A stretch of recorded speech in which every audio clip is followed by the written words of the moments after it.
Assalamualaikum warahmatullahi wabarakatuh. Tuan-tuan, saudara-saudara, ibu-ibu dan bapak-bapak yang sudi mendengarkan keterangan agama yang saya berikan di dalam kaset ini. Moga-moga Tuhan melimpahkan, mengurniakan rahmat dan nikmat-Nya kepada kita semuanya. Saya akan membicarakan suatu ayat yang bertemu di dalam surat Al-Baqarah. Bunyinya, Allahu waliyul ladzina amanu yukhrijuhum minadh dhulumati ilan nur wal ladzina kafaru awliya'uhumut taghut yukhrijunahum minan nuri ila dhulumat. Artinya, Allah adalah menjadi pemimpin bagi orang-orang yang beriman, orang yang mempunyai kepercayaan yang teguh. Dan Allah, apabila orang itu telah betul-betul menganggap Allah menjadi pemimpinnya, Allah pun menjamin mengeluarkannya daripada gelap gulita kepada terang benderang. Gelap gulita kebodohan kepada kecerdasan. Gelap gulita kehidupan tak tentu arah kepada tujuan yang sejati. Sebaliknya, orang yang kafir yang tidak percaya kepada Allah, maka sebaliknya yang terjadi, daripada terang benderang, dia akan dipimpin oleh taghut, oleh kekuasaan-kekuasaan yang bukan bersandar kepada Allah. Dan yang demikianlah yang akan mengeluarkannya daripada terang benderang kembali ke dalam gelap gulita. Oleh sebab itu, rohani manusia itu adalah melalui di antara gelap dan terang kehidupan itu, di antara terang dan gelap kehidupan. Kalau sekiranya jasmani kita, kalau sekiranya badan kita yang lahir ini diberi cahaya oleh matahari yang terbit di waktu pagi, yang terbenam di waktu sore, rohani kita pun diberi juga terang oleh suatu yang lebih terang dari matahari, yaitu petunjuk dan hidayat Tuhan. Di dalam Al-Quran, Tuhan memberikan bujukan, memberikan jiwa besar kepada orang-orang yang beriman itu. Tuhan bersabda, La tahinu wa la tahzanu wa antumul a'launa in kuntum mu'minin. Engkau ini adalah orang yang tinggi kalau engkau tetap memegang kepercayaan kepada Allah Subhanahu wa ta'ala. Di dalam perjuangan hidup di dunia ini, perjuangan antara yang hak dengan yang batil, antara gelap dengan terang, antara keyakinan dan keraguan, manusia berjalan di sekitar itu. Di kiri dan di kanan kita berjumpalah gelap dan terang itu. Maka diberilah pedoman manusia tadi. Apa pedoman?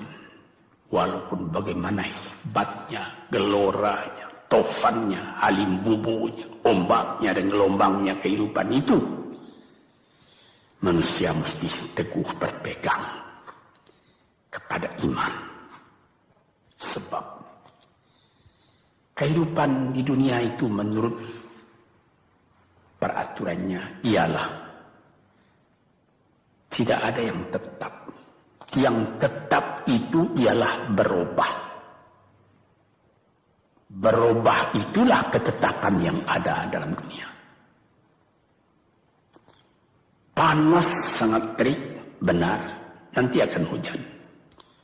Hujan sangat lebat, benar, nanti akan panas. Di suatu tempat terjadi hujan yang lebat, berhari-hari timbul banjir. Ya, banjir itu tidak tiap hari, nanti dia kering lagi. Di laut pun demikian pula. Ada pasang naik, tergenang ke atas. Besok pagi air itu sudah kering lagi, surut pasang. Begitulah kehidupan di dunia itu. Itu harus kita yakini supaya kita jangan terombang-ambing dalam kehidupan itu. Kalau kita sudah mulai terombang-ambing, tahu-tahu walaupun bagaimana terangnya hari, gelap timbul dalam jiwa kita sendiri. Walaupun panas terik, kita berhujan. Hujan oleh keringat kita sendiri. Jadi yang penting di sini menjaga hati itu.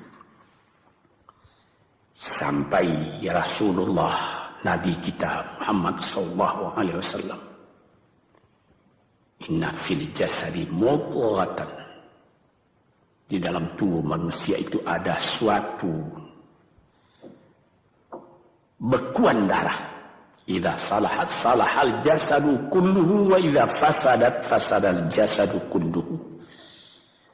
Kalau ini segumpal daging baik, seluruh badan jadi baik. Kalau dia rusak, seluruh badan jadi rusak. Apakah itu? Hati. Hati. Kendali terletak dalam hati kita. Hati artinya penuh. Bukan saja berarti pada daging, tapi pada hati dari hati, isi dari hati, atau juga akal kita. Sebab itu, maka kalau satu waktu saya pernah mengajarkan doa yang mengandung 8 sifat-sifat lemah menghilangkan kemerdekaan manusia, hari ini saya pun akan mengajarkan doa yang diajarkan juga oleh Nabi. Bagaimana menjaga hati tadi. Di situ dalam doa itu ada tersebut 4 perkara. Apa tersebut? Allahumma inni a'udzubika min qalbin la yakhsha'u wa min ilmin la yanfa'u wa min nafsin la tashba'u wa min du'a illa yusma'u. Jadi 4 perkara. Yang pertama, Allahumma inni a'udzubika min qalbin la yakhsha. Aku sangat berlindung kepada Engkau ya Allah, janganlah sampai terjadi hati saya itu tidak khusyuk lagi. Ini bahaya ini. Mulai bahaya, mengancam kepada manusia. Kalau hatinya tidak khusyuk lagi, hati khusyuk yaitu hati itu tentu jelas tujuannya kepada Allah. Allah menjadi pegangannya. Allah menjadi bentengnya. Allah menjadi ingatannya. Allah menjadi tujuannya. Dan kepada Allah dia kalau sembahyang menghadapkan diri, menghadapkan hati, maka permohonan kita yang pertama kepada Tuhan, ya Tuhanku, janganlah sampai hati saya ini tidak khusyuk lagi. Sebagai orang Islam, kita sembahyang 5 waktu. Di dalam Al-Quran dikatakan sembahyang itu ialah khusyuk, terpadu ingatan kepada Tuhan. Tapi kalau kita sudah, hati itu sudah mulai ditumbuhi penyakit, walaupun sembahyang, mulai ya Allahu Akbar, pikiran sudah menjalar kepada yang lain. Piutang belum menerima, utang belum terbayar, makanan belum masak, macam-macam lah yang teringat. Padahal kita dalam sembahyang. Ini apa arti sembahyang tadi lagi? Ini sudah mulai berbahaya ini. Banyak orang yang tidak meninggalkan sembahyang, tapi tidak ada bekas dari sembahyang itu kepada kehidupannya. Di dalam sembahyang kita baca inna salati wa nusuki wa mahyaya wa mamati lillahi rabbil alamin. Sesungguhnya sembahyangku dan ibadatku dan hidupku dan matiku sama sekali terserah kepada Allah. Ini dirasakan dalam hati, bukan cuma disebut di dalam mulut.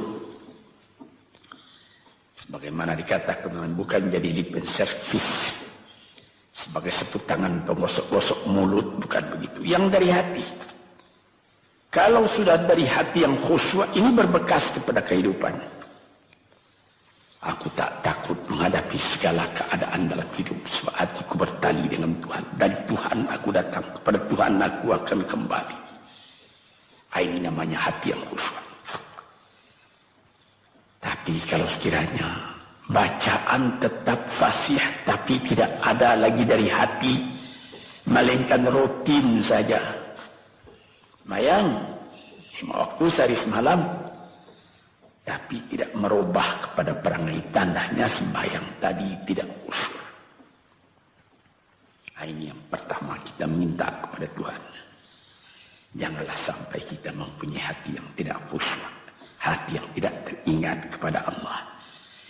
Kalau hati tidak ingat lagi kepada Allah, maka segala pekerjaan yang terlarang sudah ringan saja kita mengerjakan.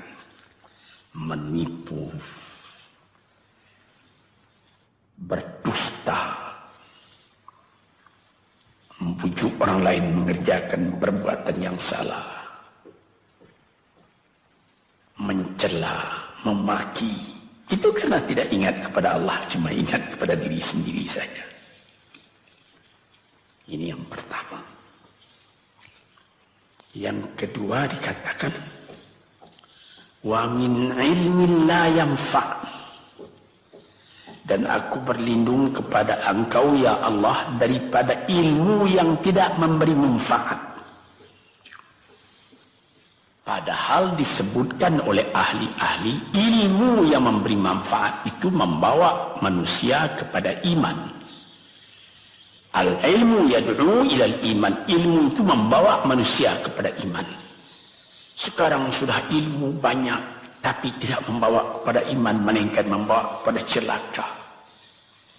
Sudah maju kepandaian orang, ilmu, pengetahuan orang, teknologi orang, sains orang, knowledge orang, dan segala macamnya.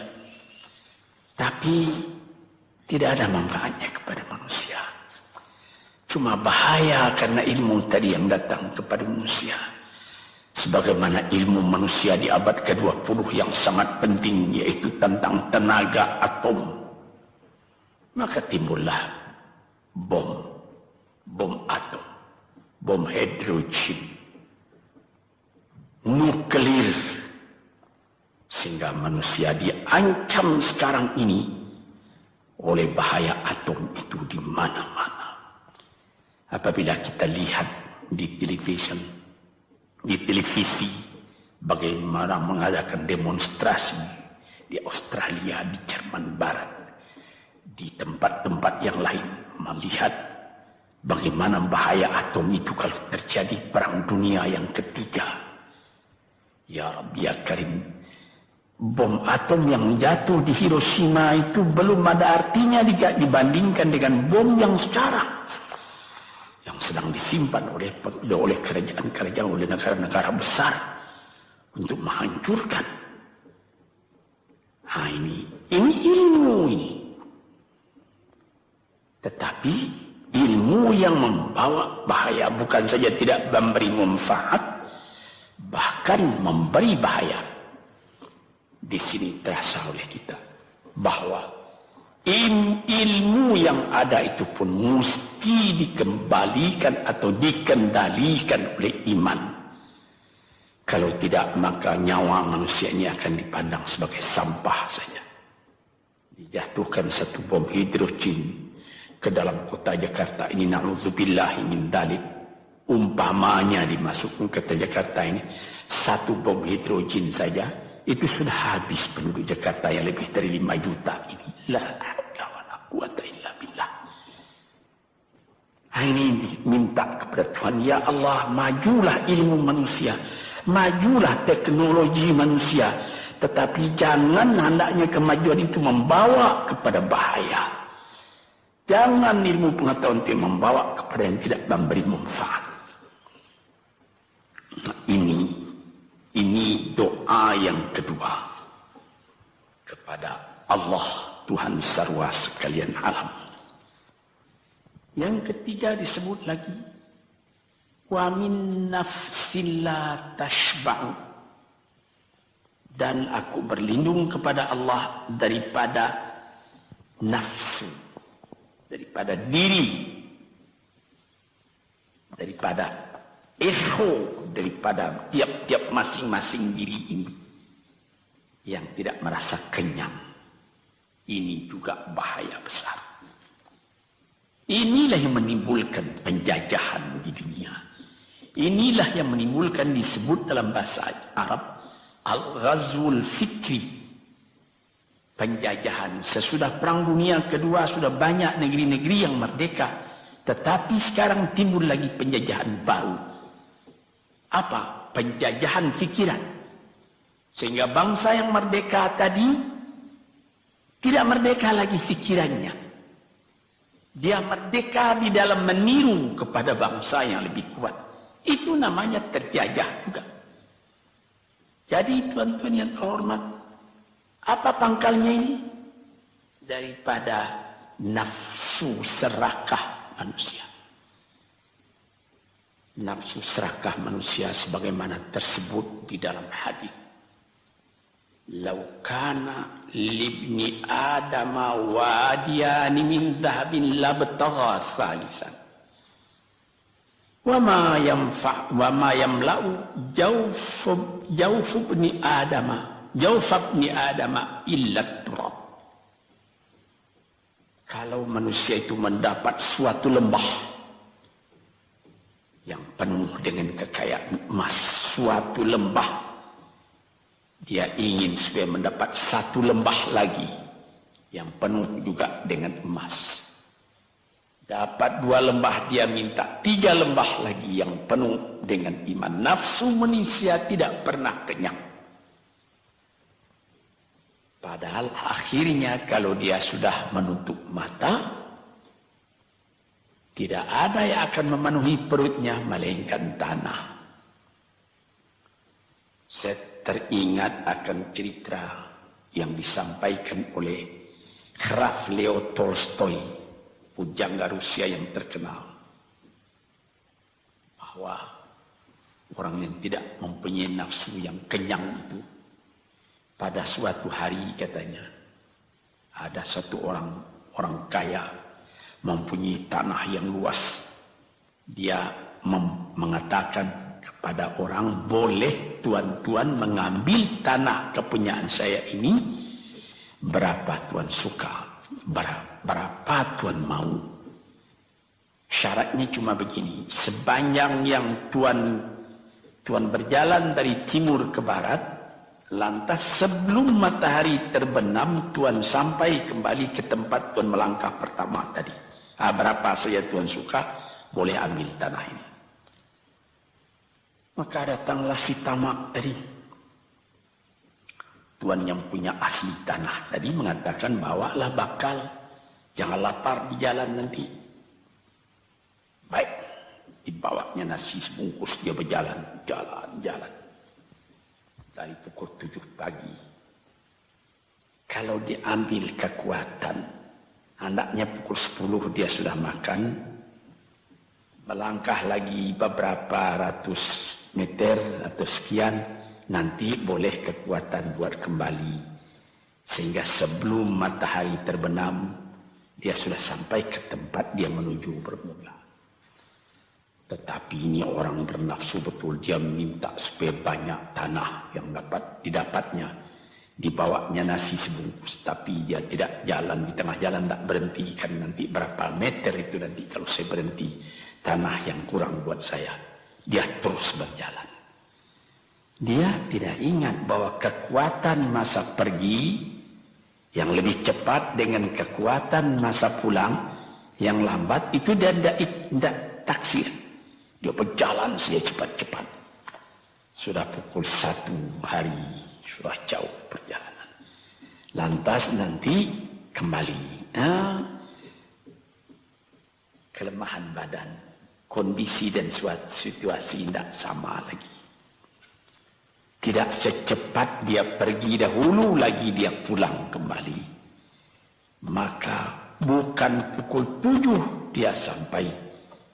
Atau pukul 5 sore tadi dia sampai ke tempat dia berjalan bermula. Karena dia jalannya sudah lunglai, kaki sudah penat, badan sudah letih.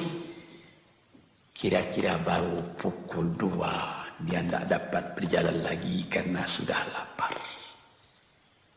Dia coba makan sedikit pun tidak bisa lagi seenak makan yang tadi. Habis makan pun dia berjalan lagi. Pukul 3 dia terhenti. Jauh lagi baru sampai tempat yang pertama. Menurut syarat yang diberikan oleh mempunyai tanah yang pertama, kalau engkau tidak sampai ke tempatmu yang pertama tadi sorenya, tanah ini tidak engkau dapat lagi semua. Memang tidak sampai dia. Pukul 4 dia sudah berhenti berjalan, tidak kuat lagi. Mata sudah gelap. Akhirnya karena terlalu capek, terlalu penat, mati dia di tengah jalan. Berapa dia dapat tanah tadi lagi? Cuma sepanjang badannya untuk kuburannya, yang lain tinggal semua. Ini satu misal yang dibawakan oleh Graf Leo Tolstoy yang sesuai dengan hadis Nabi tadi. Nafsul la tashba. Diri manusia yang tidak pernah merasa kenyang. Kita berkehendak tidak berbatas. Tapi tenaga kita sendiri berbatas. Ini kali tidak difikirkan oleh manusia. Dia punya angan-angan, dia punya macam teori yang dikeluarkan. Dia lupa bahwa nanti tenaganya itu akan terbatas karena sakit, karena lapar, karena tua. Sebagaimana pepatah dari nenek moyang kita, tanda-tanda dikirimkan lebih dulu bahwa kita tidak akan lama lagi di sini. Apa? Rambut, gigi, mata sudah mulai kabur. Uban sudah mulai bertabur. Gigi sudah mulai gugur. Kulit sudah mulai kendur.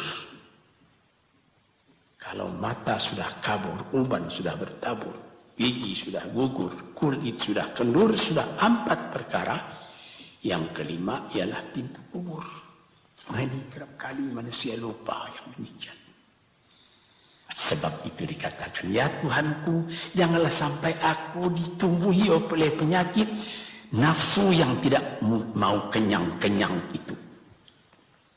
Nah ini, kemudian itu timbul lagi doa yang keempat. Disebutkan di situ, wa min du'a illa yusma'. Ini lebih berbahaya lagi. Ini sudah puncak dari bahaya. Apa artinya? Dan aku berlindung kepada Engkau ya Allah daripada doa yang tidak didengar lagi. La ilaha illallah. Mendoa ya Allah, kasih aku ini, kasih aku kesempatan, tapi tidak didengar lagi. Tuan-tuan, para pendengar kaset yang tercinta, ada tersebut dalam hadis Nabi, wa malbasuhu haram, wa mashrabuhu haram, wa udhiya bil haram. Ya Rab, fana yustajab lah. Ash'asa, aghbara. Badan sudah penuh dengan kotoran, penuh debu. Yang mudu ilaihi ila sama, menadahkan tangan keduanya ke langit. Ya Rabbu, ya Rabbu, ya Tuhanku, tolong aku, ya Allah, bela aku. Padahal yang dimakan haram, yang diminum haram, dibesarkan dengan yang haram. Fana yustajabulah. Dengan jalan apa Allah Ta'ala akan mengabulkan doa itu? Badan kotor menghadap kepada yang bersih, meminta diberi kebersihan. Bagaimana caranya? Tuan-tuan yang terhormat, pernah dalam Quran Tuhan mengatakan, la yanzuru ilaihi wa la yukallimuhum Allah wa la yanzuru ilaihi. Allah tak mau mengajak dia bercakap dan Allah tidak memandang kepada dia.